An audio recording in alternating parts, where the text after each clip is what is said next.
To the Full Tracy Money Audio Commentary. This is Owen Tracy recording. It's 3:19 p.m. That is Central Time. Today is March 11th. Well, today we had oil prices up about $5, not quite, but almost. Gold was down a tad. Silver was down about 350, but copper is still holding around the 5.90 level.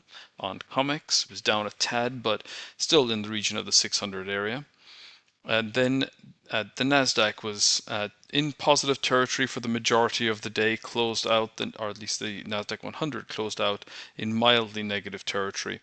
Then the 300-point decline in the Dow Jones Industrial Average was primarily driven by the deterioration and the weakness in Goldman Sachs, considering that is by far the largest weighting within the average.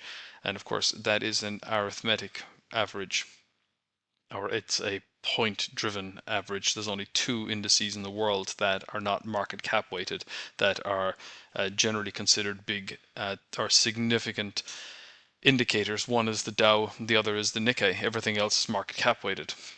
Now, when we think about the crypto market, Bitcoin is around 70,500. So still hovering here around the middle or just the upper side of a short-term range that's been forming for about the last month. But I thought that what we're seeing right now in oil and the trajectory of the geopolitical environment, it raises important questions. We, on the one hand, have these big bombastic statements made by both sides. They're both trying to control the narrative. And we saw plenty of examples of that yesterday, where you have diametrically opposed statements being made.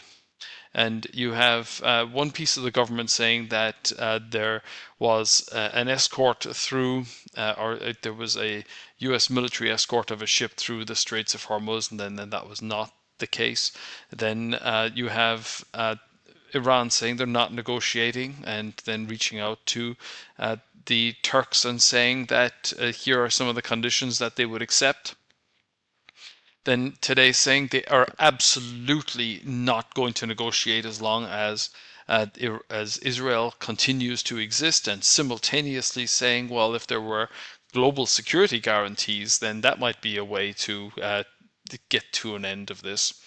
So a lot of moving parts. But I think it's interesting too that diversified financials are trending downwards. That's important because there are